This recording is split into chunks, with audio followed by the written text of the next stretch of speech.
खामगाव येथील आजचं हे 4थं सत्र आपण श्रवण करत आहोत। या आधीच्या सत्रामध्ये आपण असंनिधान धर्म स्वामींनी निरूपण केलेला आहे।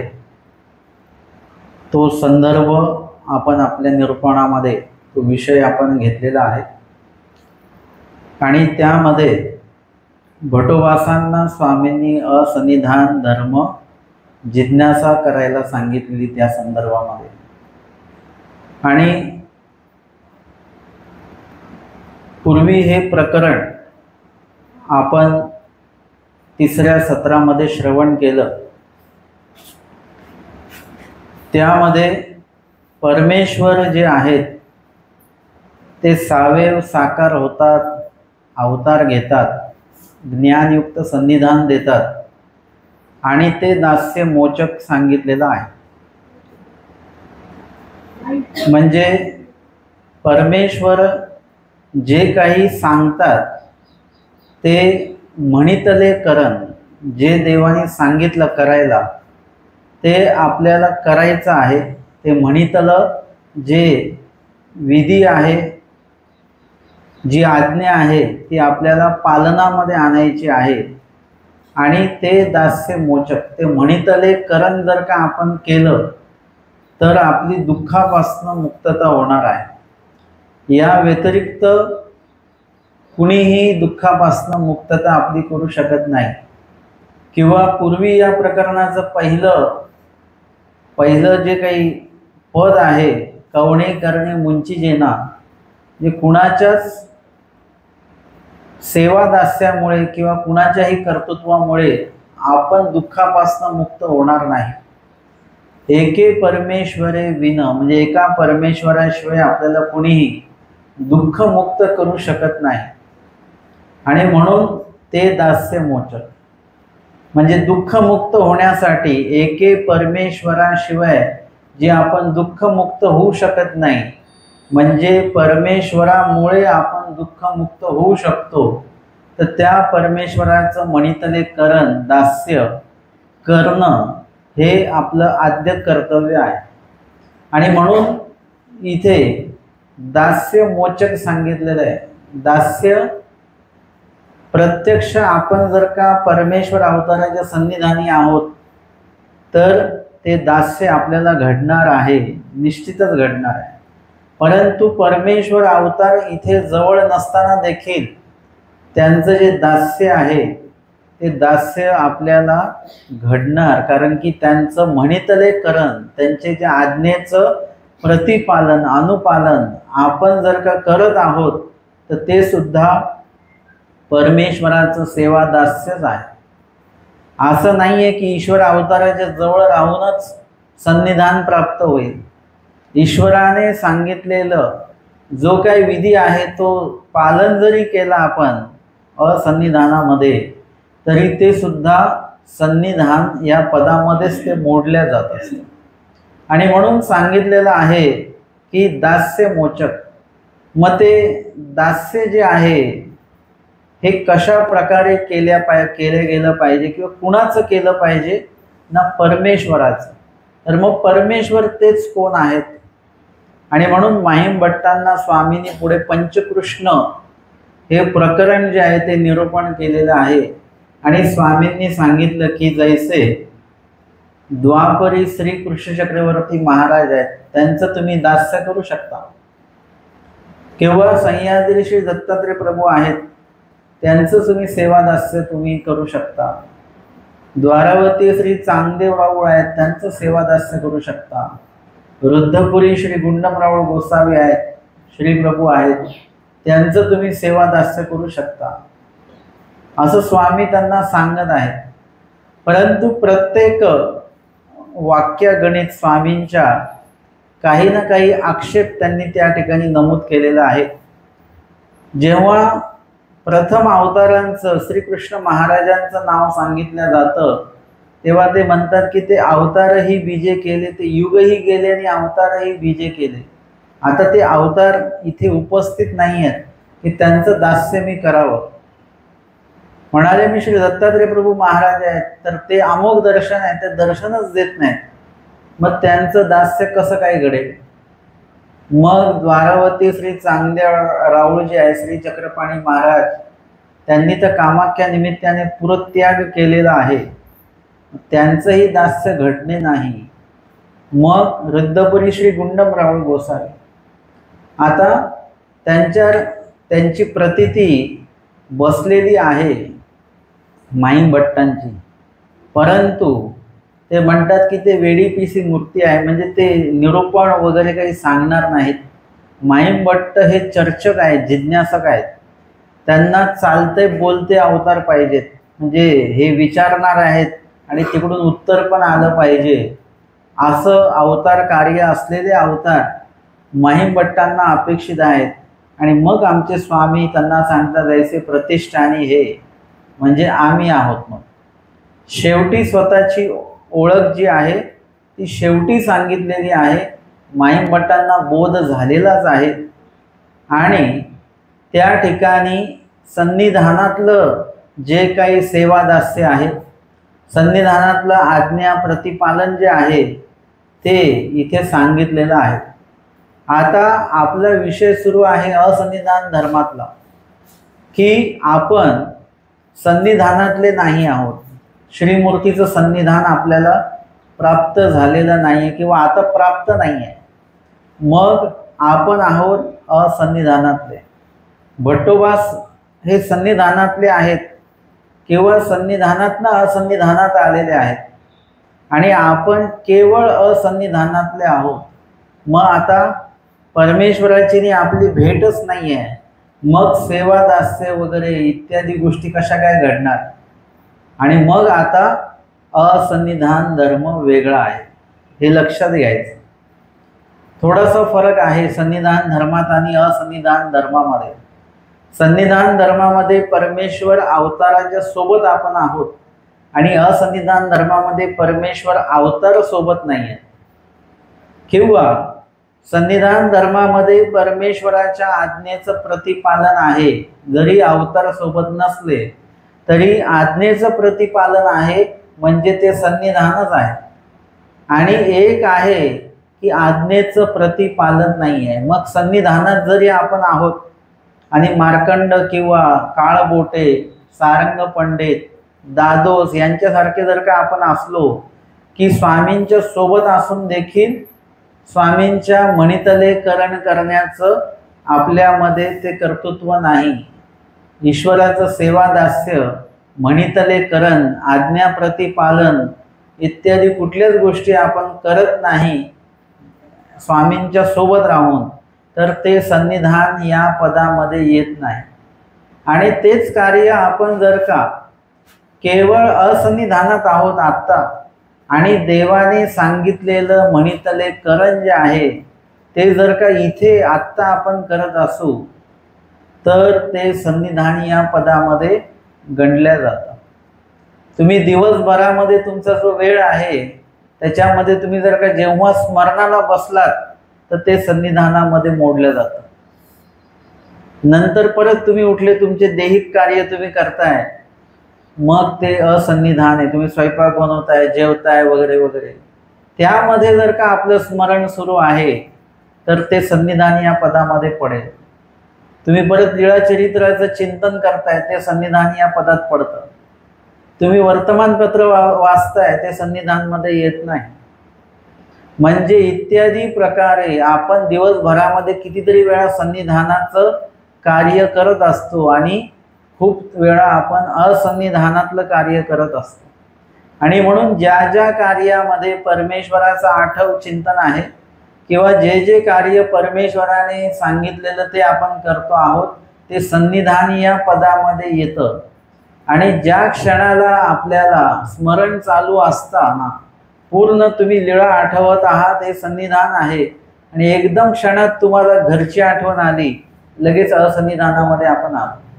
म्हणजे इत्यादी प्रकारे सन्निधान आणि असन्निधान यातला फरक आपल्याला लक्षात आला असेल की ईश्वराच्या आज्ञेचं प्रतिपालन करणे हे सन्निधान आहे आणि ईश्वराच्या आज्ञेचा भंग करणे, प्रतिपालन न करणे हे असन्निधान आहे.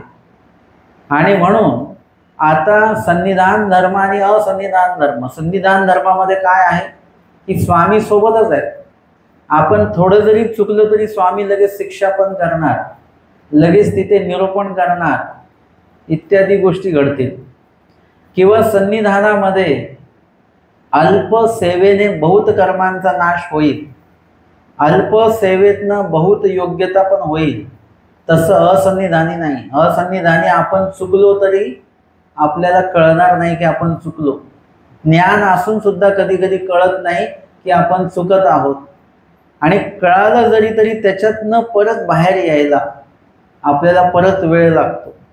आणि आपण एकदम पुढे गेलो आणि सांगितलं डावीकडे वळायचं आपल्याला, आपण निघून गेलो पुढे. जरी सांगितलं की डावीकडे वळायचं समजलं, पण तिथेच लगेच आपल्याला थांबता येत नाही. थोडं पुढे जाऊन आपण थांबत असतो.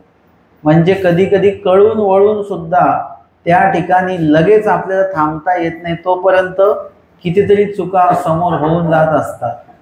आणि म्हणून इथे सन्निधानामध्ये जर का असेल तर लगेच शिक्षा पण, लगेच निरूपण, लगेच तर दोषाचं निरसन होऊन जात असतं. भटोबास नाथोबास श्राद्ध भोजन करण्यासाठी गेले, स्वामींनी काही पाठवलं नाही. त्यांना वाटलं की स्वामींचा होकार आहे त्याच्यामध्ये, हे जर का सांगतायत हेमनायक तर स्वामींनी सांगितलेलं आहे यांना, आणि ते तसेच गेले. पण नंतर आल्यानंतर स्वामींनी काय त्यांना मठामध्ये घेतलं नाही, शिक्षा पण केलं. नंतर मग बाईसांनी विनंती केली स्वामींना की त्यांना आतमध्ये घ्या मठामध्ये, त्यांची चुकी काय आहे ते त्यांना सांगा आणि त्यांना शिक्षा पण करा. असं किती वेळ त्यांना बाहेर ठेवणार. स्वामींनी त्यांना आतमध्ये बोलवलं आणि मग त्यांना सांगितलं की तुमची चूक काय झालेली आहे, की तुम्ही आमची आज्ञा घेतली का. ते म्हणाले, त्यांनी तर सांगितलं की मी स्वामींना सांगितलंय. स्वामींना सांगितलं हे सांगितलं, पण स्वामींनी तुम्हाला जायला सांगितलं का. नाही, स्वामींची आज्ञा घेतलीच नाही. मग असं शिक्षा पण आता तुम्हाला होणार आहे. उड्या मारायला सांगितल्या, दंडवत घालायला सांगितले. काय झालं की ते पोटामध्ये जे दोषजनक अन्न होतं ते संपून गेलं. नंतर भूक लागली त्यांना. म्हणजे घडलेल्या दोषाविषयी शिक्षा पण, त्याच्याविषयी आज्ञेचं प्रतिपालन, स्वामींनी जे सांगितलं ते करण्याचा त्यांनी प्रयत्न केला. जेणेकरून काय झालेलं आहे की दोषाचं निरसन झालं. पोटातलं जे अन्न आहे दोषयुक्त अन्न, ते अन्न सुद्धा संपून गेलं. आणि त्यावर मग आता भिक्षान्न जे आहे किंवा भिक्षेमध्ये आलेलं जे अन्न आहे ते साठवून ठेवलेलं आहे, पाणी भात, तो बाईसांनी त्यांना खायला दिलेला आहे. म्हणजे आता पवित्र अन्न सुद्धा पोटात गेलं आणि घडल्या दोषाचं निरसन झालेलं आहे. योग्यताही वाढली आणि अयोग्यताही नासली. हे सन्निधानामध्ये घडेल. पण असन्निधानामध्ये स्वामी नाही आहेत. आता आपल्याला आपली चूक सांगणार कोण. आणि एखाद्याने जरी सांगितली तरी आपल्याला ती मान्य पण असायला पाहिजे. आपल्याला जर का सांगितलं इथे तुम्ही चुकलात तर आपण मान्य करतो का. आपण म्हणतो हो आम्ही पण जुने उपदेशी आहोत, आम्हाला पण माहिती आहे. म्हणजे समोरच्याला लगेच आपण उलट उत्तर देऊन मोकळं होऊन जातो. म्हणजे इथे काय होतं की आपल्याला आपला दोष तो व्यक्ती सांगत नसतो, तर परमेश्वर त्याला ते स्फुर्दरूपता करून देतात की तुम्ही चुकलात बरं का. इथे लगेच आपल्या लक्षात आलं पाहिजे की आपली जर का चूक एखादी व्यक्ती सांगतोय म्हणजे तिथे सुधारणा करण्याची संधी आपल्याला मिळालेली आहे. म्हणजे आपण जर का चुकतच गेलो तर काय होईल. कोणी जर का सांगितलं रस्त्यात चुकले बरं का तुम्ही, ती म्हटले नाही नाही आम्ही नेहमी येतो, आम्हाला माहिती आहे. म्हणून चुकीच्या रस्त्याने तुम्ही पुढे जात राहिले तर कितीतरी अंतर चुकीच्या दिशेने चालत राहाल, तुम्हाला परत तेवढं अंतर मागे यावं लागेल. तुमची वेळ आणि ऊर्जा दोन्ही पण वाया गेलं. तसं आपल्याला जर का सांगितलं तुम्ही चुकलात आणि तिथेच वळलो, आपण मागे फिरलो, मान्य केली चूक, तर काय होईल. कितीतरी वेळ आणि ऊर्जा आपली वाचते. आणि चुकी मान्य करणं हे आपल्या फायद्याचं असतं, दुसऱ्याच्या काही फायद्याचं नसतं. उलट तो तुमची चुकी दाखवतो आहे तर ती आपण लगेच लक्षात घेऊन, आधी लक्षात घ्या खरंच चुकलोय का आपण, आणि ते मान्य करून लगेच त्याच्यात सुधारणा जर का केली तर आपलं नुकसान होत नाही त्याच्यामध्ये. आणि म्हणून इथे असन्निधानामध्ये अधिकरण असतील, साधू असतील, काही वासनिक असतील, हे कुणाच्याही माध्यमातून आपल्याला आपली चूक परमेश्वर लक्षात आणून देतात. किंवा कोणीही इतर सामान्य मानव जर का दुसरं तिसरं कोणी नाहीये, सामान्य कर्मराटीचा व्यक्ती येऊन सुद्धा तुम्हाला सांगू शकतो की तुमच्या देवाकडे जायचा रस्ता हा नाही बरं का, हा आहे या मंदिराकडे जायचा रस्ता. म्हणजे काही ओळख पाळख नसताना, नाही विचारता तो व्यक्ती येऊन आपल्याला सांगतो. म्हणजे इथे सुद्धा परमेश्वर, आपण म्हणतो देवाचं साह्य झालं बरं का, म्हणजे परमेश्वर त्या जीवाला पाठवत असतात. म्हणून आपली चुकी जर का आपल्याला कोणी सांगत असेल तर त्या ठिकाणी त्या व्यक्तीबद्दल राग द्वेष वगैरे असं काही करायचं नाही. तिथे उलट चांगलं झालं, देवानीच पाठवलं याला, हे कुठेतरी असन्निधान धर्मामध्ये आपल्याला नव्याने शिकायला लागेल. असन्निधान धर्मामध्ये कदाचित परमेश्वर जे आहेत, परमेश्वर तुम्हाला तिथे शिक्षा पण करता. सन्निधान धर्मामध्ये, असन्निधान धर्मामध्ये शिक्षा पण करणारं कोणी नाही आहे. तिथे आपला प्रसव आपणच मोडला पाहिजे. आपल्या दोषाची निरसन ज्या क्रियेने होणार आहे, अनुताप वगैरे, हे सर्व कार्य आपणच आपलं स्वतःच केलं पाहिजे.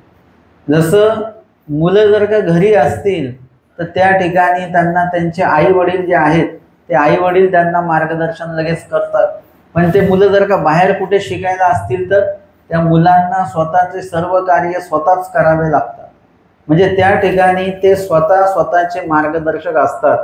असन्निधान धर्मामध्ये तुम्ही स्वतःचे मार्गदर्शक असले पाहिजे. तुम्ही जो अध्ययन केलेला आहे, जो शास्त्र अभ्यास केलेला आहे, त्या शास्त्र अभ्यासातनं तुम्हाला तुमच्या चुकाही कळल्या पाहिजेत, तुमचं अयोग्य वर्तनही कळलं पाहिजे, योग्य वर्तन काय आहे तेही कळलं पाहिजे, आणि अचूक रस्ता सुद्धा आपल्याला कळाला पाहिजे. हे असन्निधान धर्म आहे. आणि त्या ठिकाणी शिक्षा पण जे आहे, म्हणजे त्या दोषाचा जो प्रसव वाढतो आहे तो वेळीच आपण मोडला पाहिजे. दोषाला दोष जोडायचा नाही. तुम्ही जेवढं एखाद्या झाडाला खत पाणी टाकाल तेवढं ते झाड मोठं होईल, त्याला फळं फुलं सगळं येत राहील. तसं एखाद्या दोषाला तुम्ही जेवढं खत पाणी टाकाल, राग द्वेष काम क्रोध मदमत्सर हे दोषांचं खत पाणी आहे. ते दोषाला ते खत पाणी जर का तुम्ही देत राहा राग द्वेषाचं, तेवढं ते झाड जे आहे अहंतेचे झाड, ते तेवढं वाढत जातं. आमचे स्वामी सांगतात ते सकंदी उपडावे नाही का. सकंदी म्हणजे मुळासकट, त्याचं सोटमूळ असतं जमिनीत सरळ गेलेलं, ते सुद्धा काढायचंय. नुसतंच वर ते झाड तोडायचं नाही आहे. कुठलं अहंतेचं जे काही झाड आपण खत पाणी देऊन त्याला खूप काटे करून त्याला वाढवलेलं आहे, ते झाड आपल्याला सकंदी उपडावे नाही का. हे कधी लावलेलं झाड आहे, या जन्मात नाही लावलं, हे मूळ सृष्टीपासून लावून ठेवलेलं आहे आपण. त्या वेळामध्ये पण अहंतेमध्ये आपण देवाचं ऐकलं नाही, आपण आपलंच खरं केलं त्याच्यामध्ये, की देवता आणि परमेश्वर दोन्हीकडे पंचप्रकार आहे, मग देवता परमेश्वर का नाहीत असंच तिथे आपण मनामध्ये आणलं आणि तिथे सुद्धा देवाचं ऐकलं नाही. तिथून जे झाडाची ती लागवड आपण केली ती आत्तापर्यंत ते झाड किती मोठं झालं असेल ते लक्षात घ्या.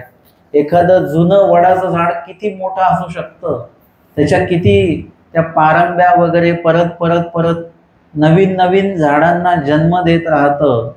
इत्यादी प्रकारे आपले दोष असे वाढत जातात. आपल्याला कळालं पाहिजे की आपला दोष कुठे उद्भवतो आहे, कुठल्या ठिकाणी उद्भवतो आहे, हे आपल्याला कळालं पाहिजे. जेव्हा आपण पेपर लिहितो ना परीक्षेमध्ये, तेव्हा आपल्याला कळतं बरं का, या प्रश्नाचं उत्तर मला येत नाहीये, हे लक्षात येतं आपल्याला. हे कळालं पाहिजे की आपल्याला ह्याचं उत्तर येत नाहीये. तसं दैवराटीच्या अनेक क्रिया उपलब्ध आहेत, पण त्याचा योगच आपल्याला येत नाही. मग ते निरूपणाचा योग असेल तर कधी कधी काय होईल की निरोपण संपणार आहे त्या दिवशी आपल्याला निरोप कळेल की अमक्या अमक्या ठिकाणी पोथी बरं का, आपण म्हटलो आमच्या घराच्या जवळ होता, आम्हाला माहितीच नाही, 8 दिवस झाले. का माहीत नाही पडलं? कारण की तो दोषाचा प्रसव आहे. आपण असे अनेक निरूपण बुडवलेले आहेत. बुडवलेत म्हणजे कसे? काही कामामुळे किंवा काही विशिष्ट कारणामुळे तुम्ही येत नसाल, तो भाग वेगळा आहे. पण घरीच आपण एवढं दुपारचं कोण जाणार निरूपणाला? घरीच आराम केला, आपण निरूपणाला गेलो नाही. हे एक निरूपण नाही, असे अनेक निरूपण अनंत जन्मामध्ये अनंत धर्मवार्तेचं आपण अव्यरण केलेलं आहे. म्हणून आता ही धर्मवार्ता आपल्या जवळ जरी असेल तरी आपल्याला माहिती पडत नाही. लांबच्या लोकांना माहिती पडते, जवळ आपण असून आपल्याला माहिती नाही पडत. हे अव्यरणा दोषाचा प्रसव वाढतो आहे. ते वेळीच आत्ता आपल्याला कळालं पाहिजे की सगळ्यांना माहीत पडलं, माझ्यापर्यंतच निरोप कसा काय नाही आला? ही कोणाची चूक आहे? लगेच निरोप देणारा कोण आहे, लगेच त्याच्याशी जाऊन आपण भांडणार वगैरे वगैरे, ही त्याची चूक नाही आहे. हा निरोप तुमच्यापर्यंत देवानीच पोहोचवलेला नाही, कारण की या आधी अनेकदा निरोप दिलेला आहे, पण आपण धर्मवार्तेला आलोच नाही. म्हणून आत्ता देवाने निरोप देणं काही महत्त्वाचं ठेवलेलं नाही आहे की निरोप आज जरी दिला तरी हे काही येणार नाही आहे. किंवा एखादं वचन पाठांतर करायचं आपल्याला, आपलं सगळं पाठ असतं एकूण एक. आपल्या गावामध्ये, आपल्या त्या कॉलनीमध्ये, तालुक्यात, जिल्ह्यात, देशात, जगात काय काय कुठे कुठे घडतं हे सगळं आपल्याला माहिती असतं. आणि ते सगळं पाठांतर असतं. एकदाच ऐकलं तरी पाठ होऊन जातं. सिनेमा वगैरे नाही का, एकदाच बघितलं की ते लगेच पाठ होतो. आणि वचनं दिवसभर घेऊन बसलं तरी 5 वचनं सुद्धा पाठ होत नाही. आपल्याला कळालं पाहिजे की सगळ्यांचं पाठ होतं, माझंच का पाठ होत नाही आहे? म्हणजे शास्त्राचं अव्यरण आपण केलेलं आहे, तो दोषाचा प्रसव आहे. असन्निधान धर्मामध्ये आपल्यालाच आपले दोष कळाले पाहिजेत. आपले दोष कोणी सांगेल नाही सांगेल, परंतु आपल्याला ते दोष कळाले पाहिजे. गुरुनिमित्त असतील तर ते गुरुनिमित्त का असेनात, ते आपल्याला आपले दोष सांगू शकतात. पण आपण गुरुनिमित्ताच्या संपर्कात नसू तर स्वामींनी सांगितलं, 7 पाचा दिसा आपली दावली दावी जे.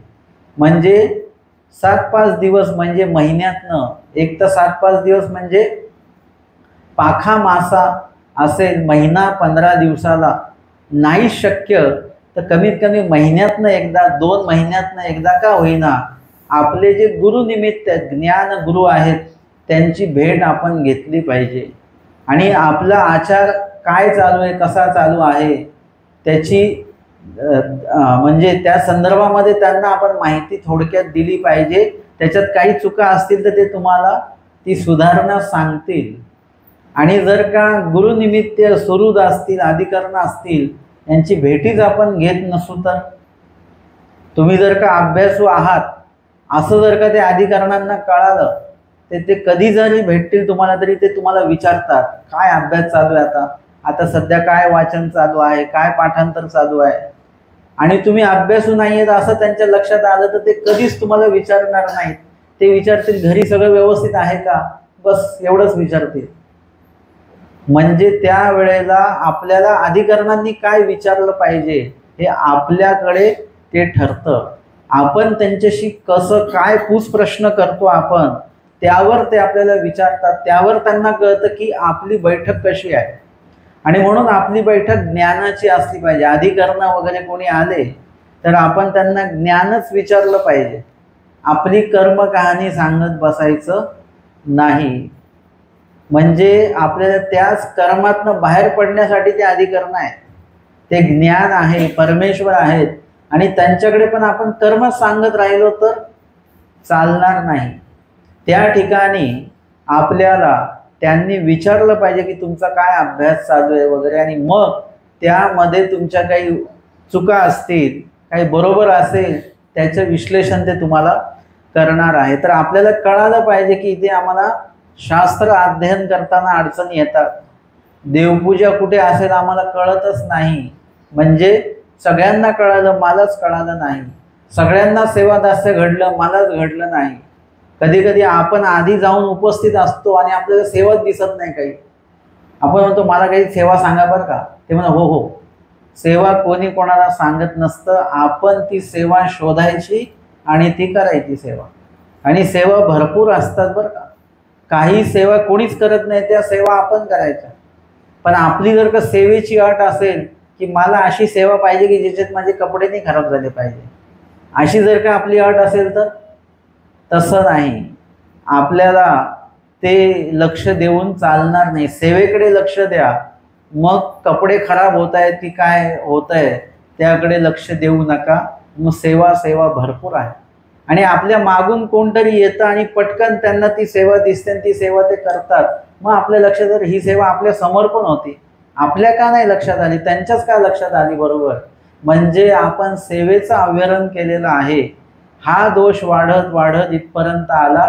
त्याच्यामुळे आपल्याला ह्या गोष्टींची स्फूर्तरूपता होत नाही. आमचे स्वामी जेव्हा उदास झाले डोमेग्रामला, बाईसांनी भटोबासांना सांगितलं. भटोबास काही सेवा करत होते, म्हणतात की ते फुलांचे अलंकार तयार करत होते पूजा अवसरासाठी. आणि बाईसांनी तेव्हा त्यांना सांगितलं. आणि भट्टोबासांसाठी पण हा मोठा प्रश्न आहे ना आता, की स्वामी कधीच उदास झाले नाही. एकदम आत्ता उदास झाले नाही, असे उदास झाले. आधी उदास झाले तर स्वामी स्वतः बोलले, शिक्षा पण केलं. म्हणजे माणूस जर का समोरचा नाराज असेल आणि तो का नाराज हे त्यांनी जर का आपल्याला सांगितलं, तो भांडला वगैरे बोलला, तर आपल्याला कमीत कमी कारण तरी कळतं. पण एखादा व्यक्ती बोलतच नाही आपल्याशी, आपल्याला कळत नाही बाबा का नाराज आहेत ते, हे कळलं पाहिजे. स्वामींची उदासी यावेळेची अशी आहे की ते कोणाशीच बोलत नाहीत. आणि आता यावेळेला बाईसा सुद्धा स्वामीच्या समोर जायला घाबरत आहेत, इतके स्वामी उदास आहेत. आता भट्टोबासांसाठी ही पहिलीच वेळ आहे. आता हे कुठे काही त्यांनी शास्त्रामध्ये अभ्यास केलेला नव्हता, की देवानी कधी सांगितलं नव्हतं की जेव्हा केव्हा आम्ही उदास होऊ तेव्हा तुम्ही आमका विधी करा किंवा तमका विधी करा, असं काही नाही आहे. आता त्या वेळेला भट्टोबासांच्या लक्षात आलं की स्वामी उदास आहेत. आता देवाला प्रसन्न करायचं असेल तर ईश्वराला प्रसन्न करणारा विधीच आपल्याला करावा लागेल. उगाच काही विधी करून चालणार नाही. का बरं भट्टोबासांनी तेव्हा 1.25 लाख फुलं वाहिली नाहीत? का बरं दिवे नाही लावले? दिवे लावून देव प्रसन्न होतील. आता होतात ना देव प्रसन्न. आता पंथामध्ये सुरू आहे ना, आता 56 भोग नवीन आहेत बरं का. पंचावतार पण आता थोडं बाजूला सरकणार आहेत. पंचावतार उपार, आता 56 भोग. का बरं भट्टोबासांनी हे विधी का नाही केले जे आता आपण करतोय?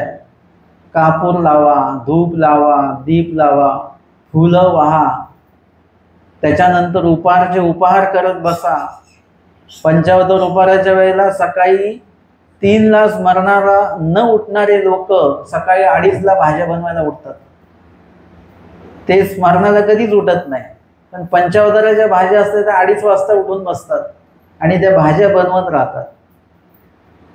चक्रधर स्वामींनी काय सांगितलं? पश्चात प्रहरी उठा, तो सारस्वत काळ आहे, स्मरण करा, परमेश्वर हृदयामध्ये येतात. पण आपण त्यासाठी उठत नाही. उठलो तरी आपला आळसच त्याच्यामध्ये एवढा असतो. परंतु अविहित कार्यासाठी आपण किती वाजता उठू शकतो ते कार्य आपण करू शकतो. अविहित कार्यासाठी किती वेळ पण आपण जागं राहू शकतो. ते मात्र शास्त्र ऐकताना आपल्याला झोप येत राहते. आमचे स्वामी अहोरात्र निरूपण करतात बेलापूरला किंवा डोमेग्रामला. भटोबासांना निरूपण सुरू झालं जेवल्यानंतर निरूपण ऐकणं खूप कठीण आहे बरं का. तुम्ही प्रयोग करून बघा कधी. जेवायचं आणि निरूपण ऐकायला बसायचं, इतकी झोप येते. आणि मुळातच जेवणाची झोप असते आणि निरूपण ऐकताना आपल्याला झोप येतच असते, ती एक झोप असते. अशा दोन्ही झोपा एकत्र येतात आणि काही सगळं डोक्यावरून निघून जातं. असं वाटतं की कधी सगळं संपेल. म्हणजे इत्यादी प्रकारे भट्टोबासांना जेवल्यानंतर मग निरूपण करतात. कधी कधी भट्टोबासांना खरंच आळस येतो, कारण की भट्टोबासांची दिवसभर सेवा आहे स्वामींसाठी. ती सेवा कशी आहे? गाड्या घोड्या नाही आहे तेव्हा, चालत जायचं चालत जायचं. काहीही सेवा असेल तर पायी जायचं आणि पायी यायची सेवा आहे, कष्टाची सेवा आहे. जे पण आणायचं डोक्यावर उचलून आणायचं आहे, म्हणजे इत्यादी सर्व कष्टच कष्ट आहेत. मग सायंकाळी भोजनानंतर थोडा थकवा जो आहे तो भटोबासांना तिथे येणारच आहे. आणि अशा वेळेला कधी कधी काय होतं की थोडी डोळ्यावर झडप येते, तेव्हा स्वामी काय करतात, पाणी शिंपायला लावतात तोंडावर आणि मग परत निरोपण परत निरोपण. एक दिवशी असं झालं की निरोपण संपलं आणि भटोबा बाहेर गेले आणि बघतात तर उजेडलं, म्हणजे तिकडे अरुणोदय होतो आहे, सूर्य उगवणार आहे. भटोबासांना आश्चर्य झालं, आत्ता तर आपण बसलो होतो निरोपणाला आणि उजाडलं सुद्धा. ते म्हणतात देवा पाहाले जी, म्हणजे उजाडलं देवा, म्हणजे इतका वेळ आपल्या निरोपणामध्ये कसा गेला काही लक्षात आलं नाही. कधी कधी आपण अर्धा तास संपत नाही, आपल्याला वाटतं घड्याळ बंद आहे की काय, अर्धा तास होऊनच नाही राहिला, एक तास होऊनच नाही राहिला, संपतच नाही आहे. घड्याळ बरोबर चालू असतं पण आपल्याला असं कंटाळा आलेला असतो, मग त्यावेळी असं वाटतं की घड्याळ खूप हळूहळू चालतंय. आणि कधी कधी एवढा त्याच्यामध्ये रस निर्माण होतो की 2-3 तास कधी निघून जातात कळत नाही. आम्ही एका ठिकाणी निरूपणाला होतो, मुक्कामी मी दुसरीकडे जायचो. मग तिथे गेल्यानंतर आम्ही 9 वाजताच्या नंतर आम्ही काही प्रश्न वगैरे असायचे ते आम्ही बसायचो. तर ते निरूपण, ते प्रश्न उत्तर करता करता कधी कधी 1 वाजून जायचं, आम्हाला कळायचंच नाही. जेव्हा घड्याळ बघायचं तेव्हा कळायचं. एकदा मी म्हटलं की आज लवकर झोपायचं बरं का. मग घड्याळ बघितलं, चर्चा चालू आहे, 12:30 झालेले आहेत. म्हटलं आता आपण थोडक्यामध्ये 2-3 प्रश्नांची उत्तरं देऊन आपण थांबवूया. आणि मग त्यांनी प्रश्न केले, मी उत्तर देतो आहे आणि म्हटलं आता झोपूया लवकर. परत घड्याळ बघितले तेव्हा 2 वाजलेले होते. 12:30ला घड्याळ बघितलेलं, नंतर घड्याळ बघितलं ते सरळ 2 वाजले. कसे वाजले काही कळालं मला तर कळालं नाही. मी तर सांगणार आहे, म्हणजे विचारणारे ऐकणारे आहेत ते सुद्धा, त्यांनी पण मला विचारलं किती वाजले, म्हटलं 2 वाजले. ते म्हणे 2 वाजले, म्हणजे ते सुद्धा तेवढेच त्याच्यामध्ये रममान झालेले आहेत, त्याच्यामध्ये त्यांना तो रस निर्माण झालेला आहे. मग अशामध्ये भट्टोबास आहेत, रात्रभर ऐकत आहेत आणि स्वामी सांगणार आहेत की माझ्यासारखं नाही आहे ते, स्वामी स्वतः सांगणारे आहेत. मग त्या वेळेला भट्टोबास किती त्याच्यामध्ये रममान झाले की आसपास काय घडतंय काही लक्षात येत नाही आहे. आणि म्हणून इथे जे काही असं निरूपणाच्या ठिकाणी आपली रमणरूपता आहे ती कधी त्याच्यामध्ये लागू होणार आहे की जेव्हा आपला त्या संदर्भातला प्रसव नसेल कुठला, तर मग आपण त्याच्यात रमणरूप होऊ. पण निरूपण ऐकण्याचा संबंधित दोष आपला काही असेल आणि तो प्रसव वाढत असेल की आपण निरूपणाचं अवहेलन केलेलं आहे, शास्त्राचं अवहेलन केलेलं आहे, अधिकरण भेटीचं अवहेलन केलेलं जर का असेल आपण, तर या सगळ्या गोष्टी आपल्याला घडतच नाहीत. आणि ते आपल्याला लक्षात आलं पाहिजे. आपला विषय काय सुरू आहे, असन्निधानामध्ये आपल्याला कोणी येऊन सांगणार नाही. देवानी जरी सूचित केलं स्वप्नामध्ये तरी आपल्याला ते सूचित पण कळत नाही. ते सूचित सुद्धा आपल्याला कोणाकडे तरी जाऊन विचारावं लागतं की मला असं असं सूचित झालं, स्वप्न पडलं, याचा अर्थ काय. काही लोक तर दर 2 दिवसाआड फोन करतात, आम्हाला हे स्वप्न पडलं, आम्हाला ते स्वप्न पडलं. आता म्हटलं देवानी सगळं सूचित तुम्हालाच पाठवणं सुरू केलेलं आहे का. कधी कधी आपलं मानसिके पण काही गोष्टी असतात त्या स्वप्नामध्ये येत राहतात आणि आपल्याला सूचित जे आहे ते तुम्हाला देवाने केलेलं, तुमच्या सुद्धा लक्षात आलं पाहिजे की मला नेमकं काय सूचित झालेलं आहे, ह्याच्यातनं देवाला काय सुचवायचं आहे, हे आपल्याला स्वतः लक्षात येणं गरजेचं आहे. आमचे स्वामी उदास झालेले आहेत आणि भट्टोबासांना माहितीच नाही आता करायचं काय नेमकं, हे स्वामींनी कधीच सांगितलेलं नाही आहे. मग त्यांच्या लक्षात येतं की रिद्धपुरून श्री प्रभूंची प्रसन्न दुटी जी आहे, प्रसाद दुटी ती आहे आपल्याकडे. तर ती आपण स्वामींना अर्पण करूया, स्वामी त्याच्याने प्रसन्न होतील. बघा, आपला विषय सुरू होता की देवाला असं काय दिलं पाहिजे की देव प्रसन्न होणार आहेत. कुठली फुलं द्यावी लागतील? काही विदेशातनं फुलं आणून द्या, महागडी फुलं अर्पण करा देवाला, त्याच्याने देव प्रसन्न होणार आहेत का? कुठला पदार्थ असा आहे की देव त्याच्याने प्रसन्न होणार आहे? कुठला पदार्थ नाही. आमचे श्री प्रभू 11 दिवस आणि एका मताने 18 दिवस उपोषण स्वीकारलेलं होतं. जगातलं पहिलं उपोषण श्री प्रभूंनी केलेलं आहे. आणि कुठल्याच अर्थाने श्री प्रभू प्रसन्न होत नाही. अख्खं रिद्धपूर स्वामींच्या श्रीप्रभूंच्या सेवेसाठी उभं आहे. भट्टोबास आहेत, माहीम भट्ट आहेत, पण कुणाचाच कुठलाच पदार्थ देव स्वीकारत नाही, सेवा स्वीकारत नाही.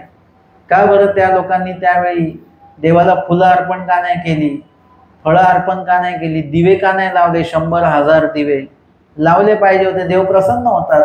त्यांना हे माहितीच नव्हतं, याच्याने पण देव प्रसन्न होतात हे आपल्याला माहिती आहे. आपण कुठून आणलं बरं हे? इतके फुलं वा, इतके दिवे लावा, हे आपण आणलं कुठून? जर का हा विधी सन्निधानात नाही आहे, सन्निधानात देव उदास होतात तेव्हा पण कोणीच केलेला नाही आहे, मग आपण हा शोध लावला कुठून? कोणी सांगितलं आपल्याला? कुठल्या चरित्रात आलं? कुठल्या लीळेत आलं? कुठल्या स्मृतीमध्ये आलं? श्रुती, स्मृती, मार्गरूढी, वृद्धाचारामध्ये हे 4 प्रमाण आपण मानतोय. 4ही प्रमाणात हा विधीच नाही आहे. मग आलं नेमकं कुठून हवे? म्हणजे आपल्याला हे पडताळता आलं पाहिजे. हा सुद्धा आपलाच अनधिकार आहे की अन्यथा गोष्टीच आपल्यापर्यंत पोहोचतात आणि ते अन्यथा विधी आपण स्वतः करण्यासाठी लगेच तत्पर असतो. त्याच्यापेक्षा जर का सांगितलं की देवाला प्रसन्न करायचं तर स्मरण करा, आपण स्मरणात मला झोप येते, त्याच्यापेक्षा मी प्रदक्षिणा करतो. प्रदक्षिणा देवानी सांगितलं नाहीये. इथे काय सांगितलं? स्मरण सांगितलं. स्मरण करा.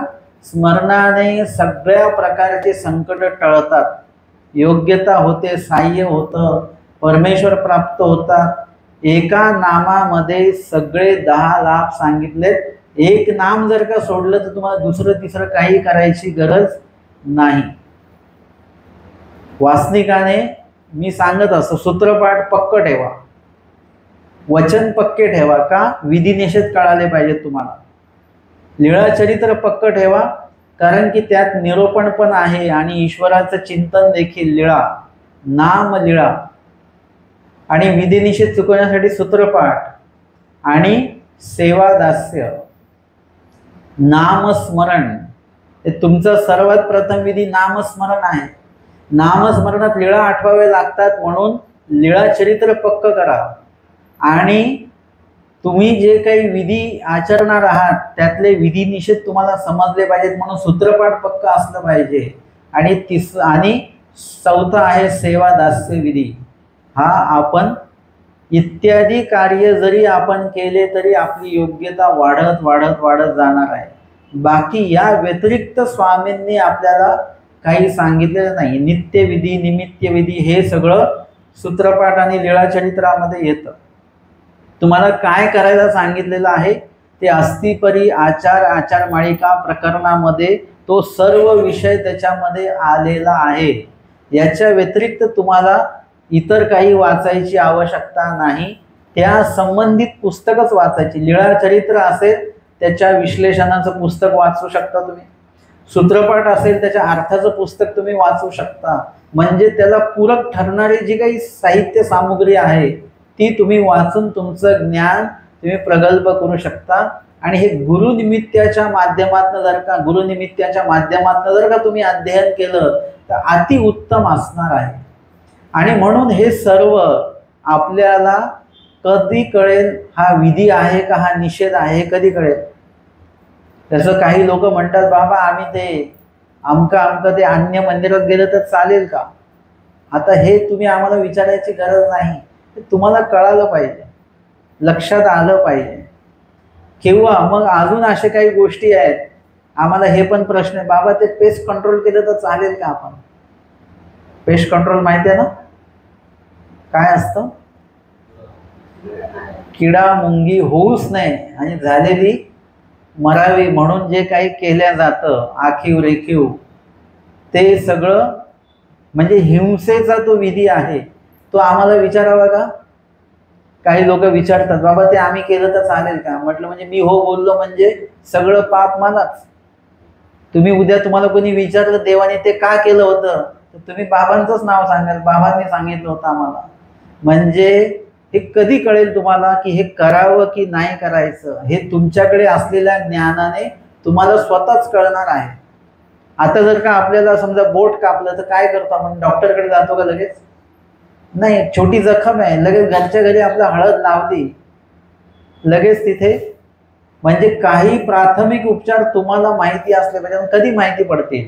जेव्हा सूत्रपाठ तुमचा अर्थासकट तुम्हाला पाठांतर असेल किंवा लीळाचरित्र तुमचं पक्का असेल तर तुम्हाला, किंवा श्रवण तुम्ही करत असाल निरूपणाचं, त्याच्यातनं हे सगळे मुद्दे आपल्याला कळत असतात. आणि भट्टोबासांना आता ते स्फुरलेलं आहे, आपल्याला स्फुरलं पाहिजे. ते कसं स्फुरतं? तर ज्ञानाने स्फुरतं. आणि ज्ञानयुक्त विधी करत असलो तर ते स्फुरतं. स्वामींना त्यांनी ते वस्त्र दाखवलेलं आहे, पण कसं दाखवलं? स्वतःला दाखवलं नाही. वस्त्र स्वतः दाखवलंय, पण ते वस्त्र स्वतः दाखवत असताना स्वतःला मात्र त्यांनी दाखवलेलं नाही. स्वतःचं अजिबात एक नख सुद्धा दिसू दिला नाही.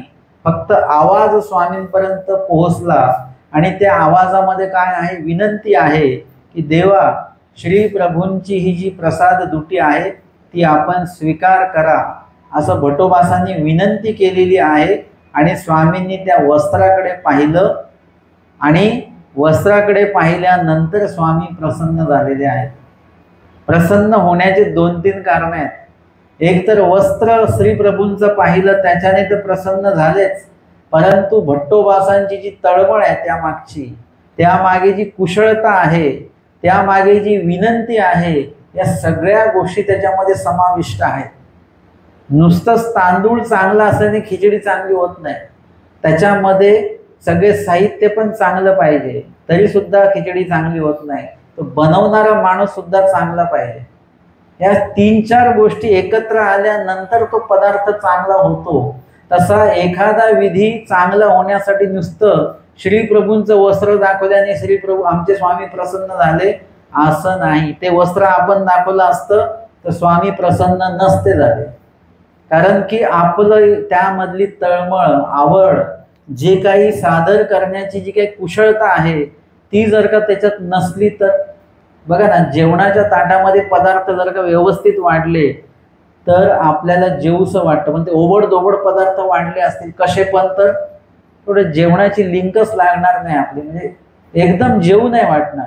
म्हणजे वाढण्याची पण एक पद्धत असते, त्या पद्धतीने जर का ते वाढलं, तसं सादर करण्याची जी पद्धत असते, भट्टोबासांची कुशलता आहे, त्याच्यामध्ये विनंती आहे, आवड आहे, मनामध्ये दुःख आहे की देव माझ्यामुळे तर नाराज झाले नाहीत, उदास झाले नाहीत, हे सुद्धा इथे प्रायश्चित्त प्रसव सुद्धा सुरू असणार आहे.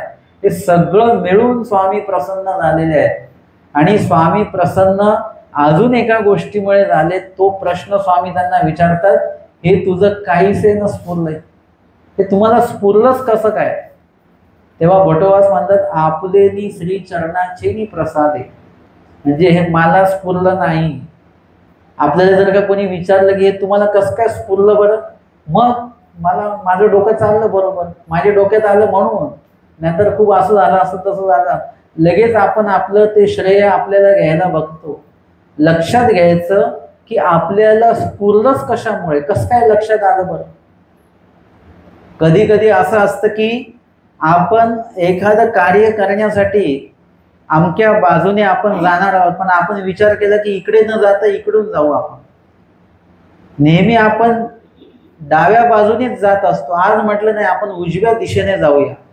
आणि आपण उजव्या दिशेने गेलो, तिथे साधू भेटले, अधिकरण भेटले, काही वासनिक भेटले, म्हणजे मग आपल्या लक्षात येतं रे आपण तर नेहमी त्या बाजूने जातो, डाव्या बाजूने. आज आपल्याला स्फुरलं उजव्या बाजूने जायचं, म्हणजे ह्यांची भेट होणार होती म्हणून ते स्फुरलं. पण कोणी स्फुरवलं? आपल्याला थोडी स्फुरलं, ते देवाने स्फुरवलेलं आहे की या दिशेने जा, तर तुम्हाला त्या ठिकाणी कोणीतरी ईश्वर साधक भेटणार आहे. आणि म्हणून इथे परमेश्वराला आपल्याला जे काही द्यायचंय ते परमेश्वर प्राप्त करून देत असतात, तर त्याचं श्रेय आपल्याला देवाला देता आलं पाहिजे. लगेच आपण घेऊन घ्यायचं नाही ते श्रेय. हे आपल्याला स्फुरणे नाही, आपल्याला आपली बुद्धिमत्ता क्षमता कळाली पाहिजे. हे माझ्याच्याने शक्य नव्हतं. जसं आता मी निरूपण करतो की नाही, कधी कधी मला असं वाटतं की मी निरूपण करतो याचा काही लाभ होतो की नाही होतो काही देव जाणे. एका गावाला निरूपण झालं आणि तिथे निरूपण मी करतोय 5-7 दिवस झाले. मला हे माहिती नाही की निरूपण कसं होतं, या लोकांना समजते की नाही समजतं. पण त्या लोकांमध्ये एवढा बदल झाला, त्या लोकांमध्ये पण तिथे अन्य लोक काही येत होते ऐकायला, त्यांनाही एवढं आवडलं. मी तर म्हटलं मी तर असंच निरूपण करतोय, म्हणजे जे आठवतंय ते मी बोलतो आहे.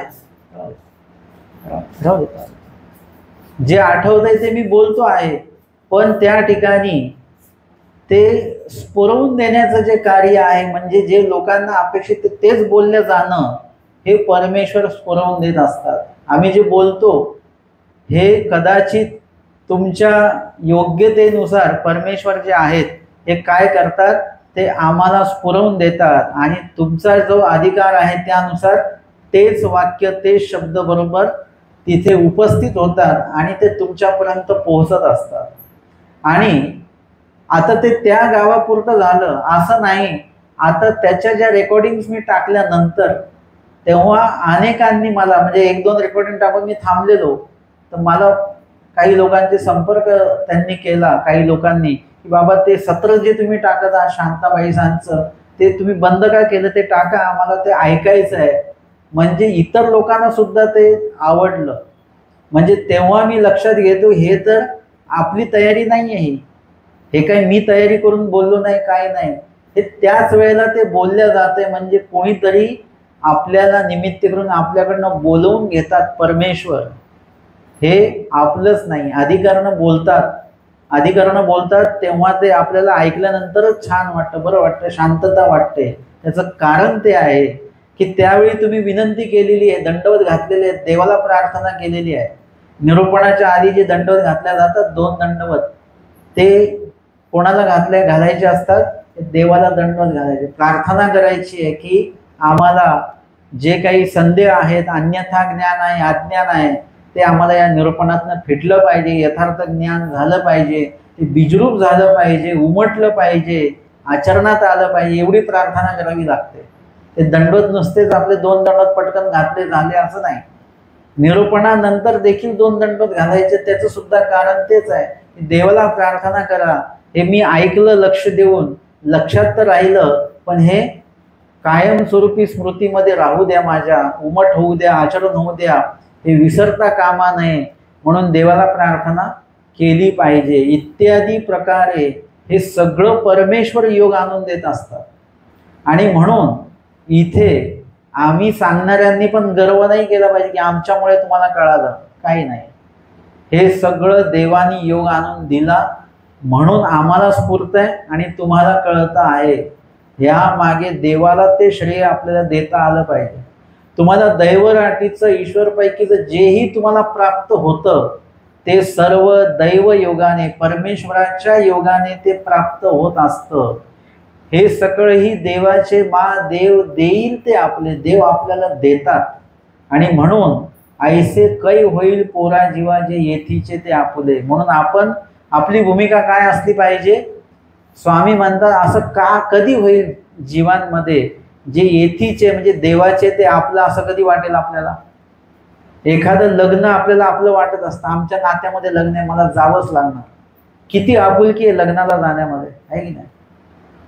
एखाद्या नातामध्ये एखादं तुमचं काही असेल सुखदुःखाचं, किती आपलेपणा आहे तुमचं त्याच्यामध्ये की नाही नाही मी गेल्याशिवाय जमणार नाही, मला गेलंच पाहिजे. वांचून आपल्याशिवाय काही नसतं बरं का. आपण जर का नाही जरी गेलो तरी कोणी काही थांबून राहत नाही. आपण नाही गेलो तर ते बघतात किती वेळ लागेल, वेळ लागेल, मग जाऊ द्या, मग आम्ही इथे आटपून घेतो.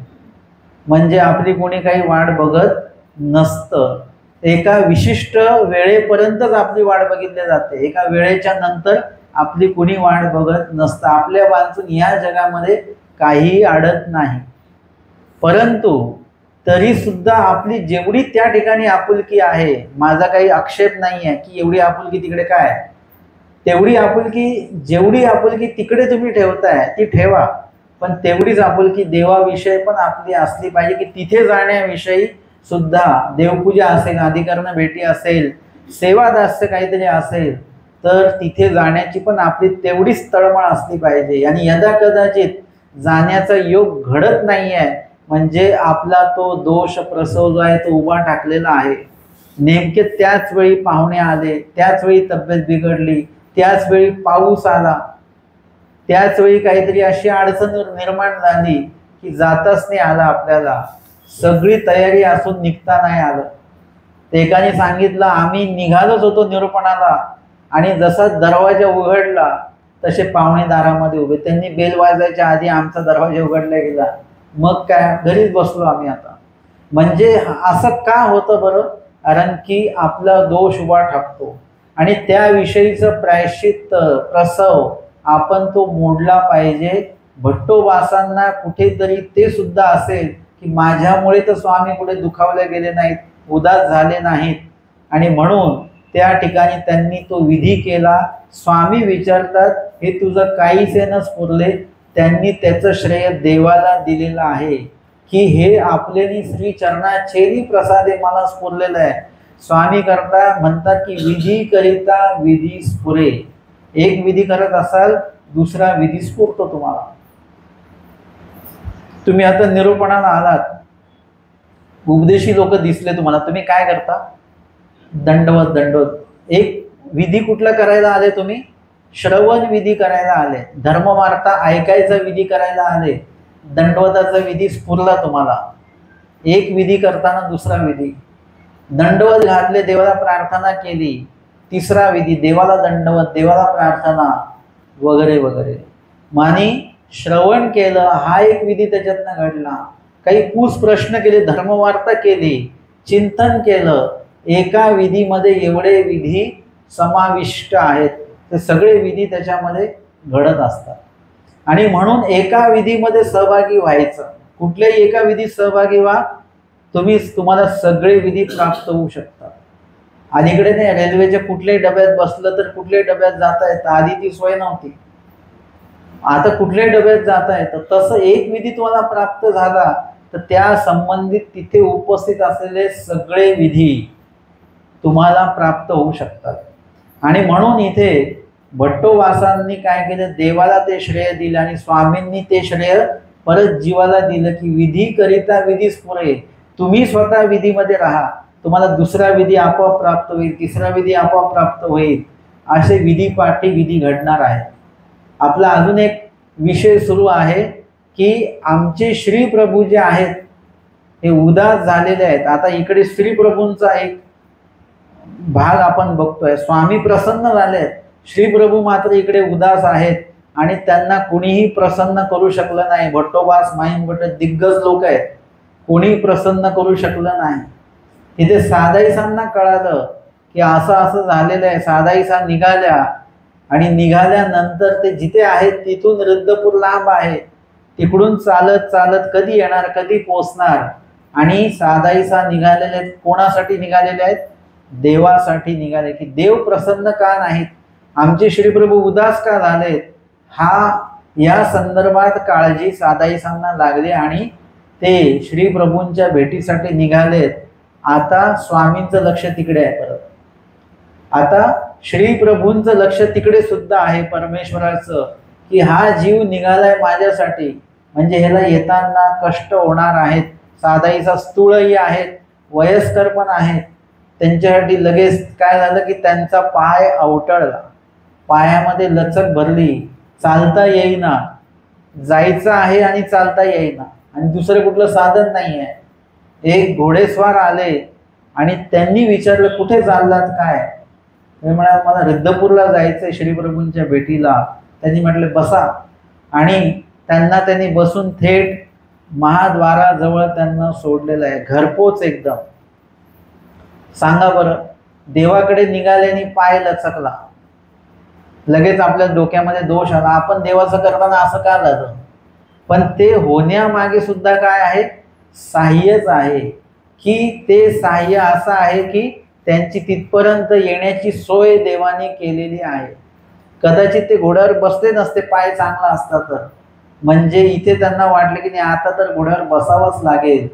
तिथे आले आणि आल्यानंतर म्हणजे ते लचक सुद्धा तेवढ्या पुरतीच आहे बरं का, नंतर नाही आहे. कारण की त्यांचा जो पाय लचकलेला आहे त्याच्यावर कुठलाही औषधोपचार केल्याचं पुढे घटना नाही आहे. म्हणजे तो पाय तिथे येऊन त्यांचा नीट झालेला आहे, तो तेवढा पुरतं तेवढं ते निमित्त ठरलेलं आहे. त्याच्यानंतर मात्र काहीच नाही. आणि नंतर मग श्री प्रभूंना आता त्या ठिकाणी सादाईसांना ते पाणी वगैरे नेऊन दिलं. ते पाणी प्या, तुम्ही एवढ्या लांबून आले. श्री प्रभूंचं श्री चरणोदक जे आहे तेच असेल तर मी पाणी पिएन, तेच माझ्यासाठी पाणी आहे. ते म्हणाले श्री प्रभू तर किती दिवस झाले श्रीचरण प्रक्षाळनच करू देत नाही, आता कसं होणार. म्हणजे श्री प्रभू जे आहेत ते उदास आहेत, हे एक समस्या होती. आता दुसरी समस्या निर्माण झाली की साधाही साधा पाणी पिणार नाहीयेत, म्हणजे आता करायचं काय. मग श्री प्रभूंना विनंती केल्या गेली की असं असं आहे, साधाही आलेले आहेत आणि तुमचं चरणोदक घेतल्याशिवाय ते पाणी पिणार नाहीयेत. लगेच श्री म्हणतात आणा आणा पाणी. श्री प्रभूंनी लगेच श्रीचरण प्रक्षालन करू दिले. का बरं इतक्या दिवस करू दिले नाहीत, आजच का करू दिलेले आहेत. स्वामींना कसं प्रसन्न केलं. साधाईसा अजून देवाला भेटल्या पण नाही आणि स्वामी लगेच प्रसन्न झाले. म्हणजे देवाने म्हणितलेले करण जर का तुम्ही करत असाल तर देव तिथेच प्रसन्न होतात. आणि देवाने न विहित केलेलं कार्य तुम्ही करत असाल तर देव तिथेच उदास होऊन जात असतात. उदास का होतात हे पण लक्षात घ्या. अविहित कार्य आपण करतो आहोत, जे विधी सांगितलेच नाहीत वचनामध्ये, लीळेमध्ये कुठेच ते विधी आले नाहीत, ते विधी आपण करत सुटलो, देव कशाला प्रसन्न होतील, नाराजच होणार आहे.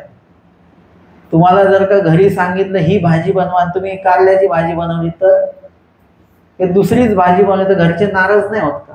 नुसतं एक भाजी नुसती बनवली नाही मनासारखी, किती नाराजी होऊन जाते. तर इथे तर विधी आहे, उद्धरणाचा विधी आहे.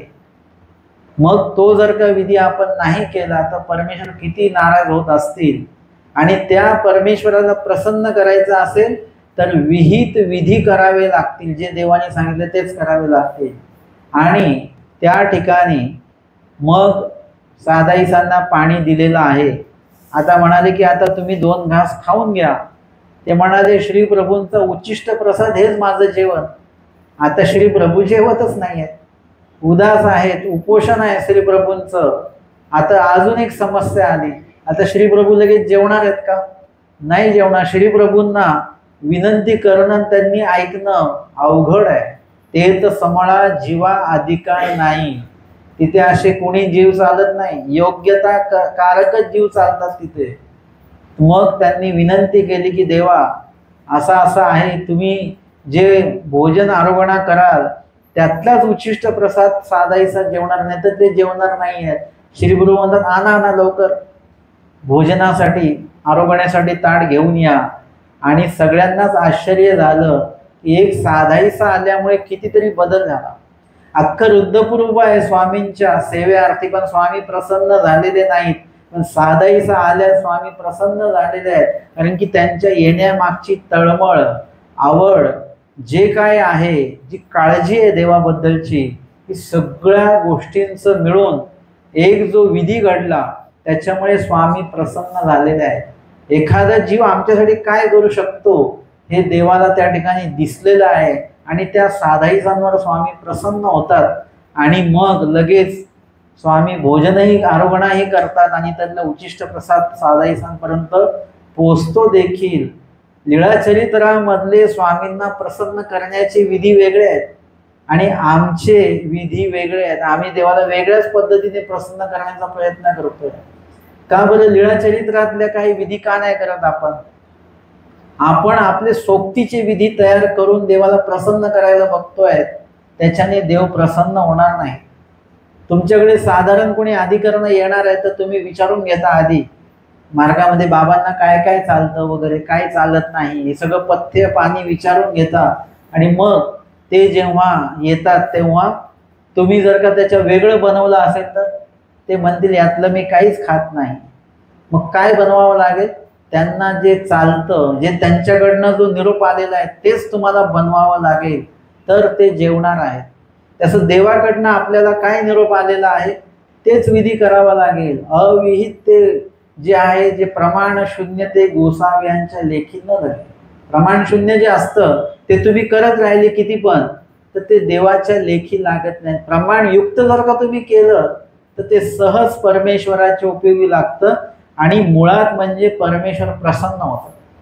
तुम्ही जरी म्हटले की घरी बसण्यापेक्षा मी निरोपणाला जाऊन बसेल, मी स्थानाच्या इथे जाऊन बसेल, स्मरण करेल, कसं का होईना स्मरण माझं घडलं पाहिजे, तर तिथेच परमेश्वर प्रसन्न होतात. तुमचं स्मरण अजून सुरूही नाही झालेलं आहे, पण तुम्ही जो उल्लेख केला की मला स्मरण करायचंय, त्या उल्लेखाशी सुद्धा परमेश्वर प्रसन्न होतात.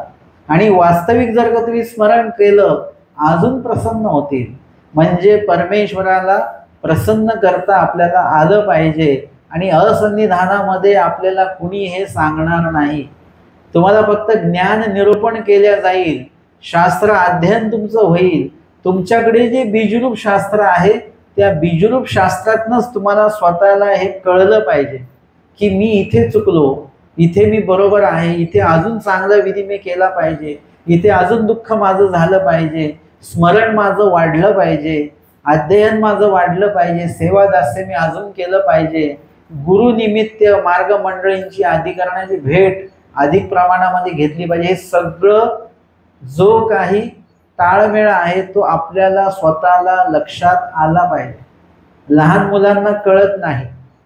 आता आमच्याकडे एक लहान पोरगी आहे 5 वर्षाची, तिला आपल्याला भूक लागली हेच कळत नाही. तिला भूक लागली की ती म्हणते माझं पोट दुखतंय. मग पोट दुखतंय तर मग आता काय द्यायचं काय द्यायचं, ती म्हणाली मला भाजी चपाती द्या. पोट दुखतंय ती भाजी चपाती का? मग ते दिलं, नंतर ती म्हणते आता पोट थांबलं. आता त्या दिवशी परत ती म्हटली पोट दुखतं माझं, मग परत तिला खायला दिलं, ती म्हणते आता पोट थांबलं. मग आम्हाला कळालं की ते भूक लागणे, तिला वाटलं की भूक लागली की पोट दुखतंय आपलं. म्हणजे आता ते कळालं की तिला ती भूक लागते. म्हणजे कधी कधी आपल्याला नेमकं काय घडतं हे आपल्या लक्षात येत नाही. तर तुमच्याकडे जर का बीजरूप ज्ञान असेल तर ते तुम्हाला लक्षात आणून देईल की तुम्ही कुठे चुकत आहात, तुम्ही कुठे उत्तम आहात, कुठे तुम्ही अनुत्तम आहात. हे सगळं तुमच्याकडे असलेलं ज्ञान किंवा एखाद्या ज्ञानीय व्यक्तीकडे जर का तुम्ही गेलात तर त्यांच्या माध्यमातून ते आपल्याला कळत असतं. आणि म्हणून आजच्या या 4थ्या सत्रामध्ये आपण या ठिकाणी सन्निधानामध्ये आपल्याला कुठले कुठले दोष जे आपले उद्भवतात ते आपल्याला लक्षात आले पाहिजेत, यावर आपण विवेचन पाहिलं आणि त्याचं निरसन कसं करायचं तेही बघितलेलं आहे. अजून असन्निधानामध्ये आपण काय आचरण केलं पाहिजे ते उद्याच्या 5व्या सत्रामध्ये आपण श्रवण चिंतन करणार आहोत. दंडवत हो.